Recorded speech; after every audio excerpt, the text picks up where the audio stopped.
दोस्तों, आपने कई बार लोगों को होम्योपैथी मेडिसिन लेते हुए देखा होगा। कई लोगों के मन में ख्याल आता है कि क्या ये दवाई वाकई में काम करती है या फिर एक बहुत बड़ा स्कैम है। आपको बता दें, होम्योपैथी एक स्कैम के अलावा कुछ भी नहीं है।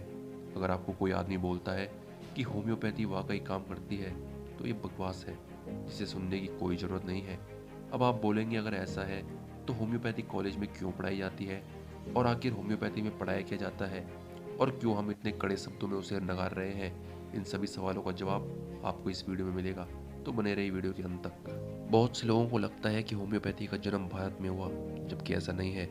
होम्योपैथी का जन्म यूरोप में हुआ था, और इस थ्योरी को साल 1719 में सैमुअल हैनमैन नाम के व्यक्ति ने प्रपोज किया था। सैमुअल ने ही सबसे पहले साइंटिफिक मेडिसिन को एलोपैथी कहना शुरू किया। उनके मुताबिक मॉडर्न साइंस शरीर के कुछ हिस्सों को ठीक करती है, लेकिन आत्मा और बॉडी का ध्यान नहीं रखती है, इसीलिए वो इतनी कारगर नहीं है। ये सब भी बकवास है। परेशानी ये थी कि जब होम्योपैथी का जन्म हुआ तो मॉडर्न साइंस इतनी इन्वॉल्व नहीं हुई थी। होम्योपैथी को जब प्रपोज किया गया, तब हम इतने पीछे थे कि अभी तक थर्मामीटर और ब्लड प्रेशर नापने वाली मशीनें नहीं बनी थी।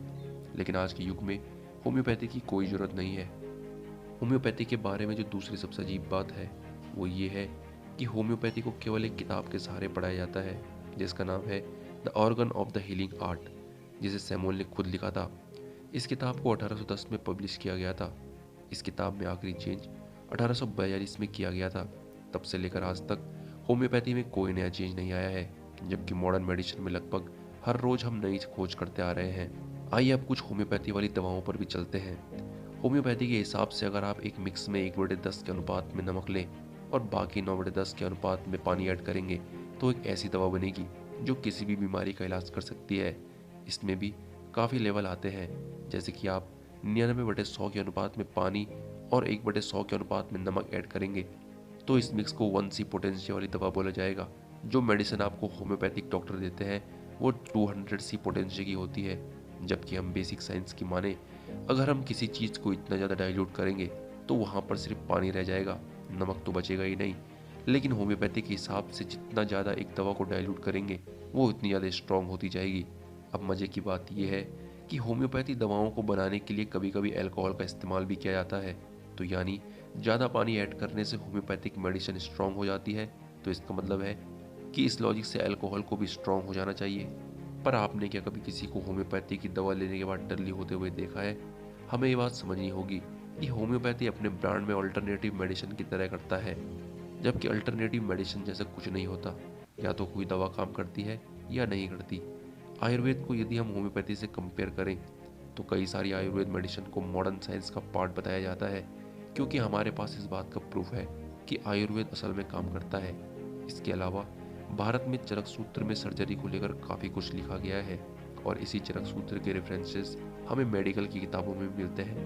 अब आपके मन में एक सवाल जरूर आ रहा होगा, आपने अपने आसपास किसी को होम्योपैथिक मेडिसिन से ठीक होते हुए देखा ही होगा। तो आप पूछेंगे कि आखिर कैसे हो गया। इसके लिए आपको ये समझना होगा कि प्लेसिबो क्या होता है। मेडिकल साइंस ये बात बहुत पहले प्रूफ कर चुकी है कि छोटी तकलीफ में अगर आपको दवाई न देकर दवाई के नाम पर कुछ और दे दिया जाए, लेकिन आपको लगे आपने दवाई खा ली है, तो आपका ब्रेन आपको बेहतर महसूस कराने लगता है। इसे ही प्लेसोबो कहते हैं। मार्केट में हर एक एलोपैथिक दवा इस प्लेसोबो मेथड टेस्ट को पास करके मार्केट में आती है। लेकिन क्या आपको पता है कि आज तक एक भी होम्योपैथिक मेडिसिन ने इस टेस्ट को पास नहीं किया है।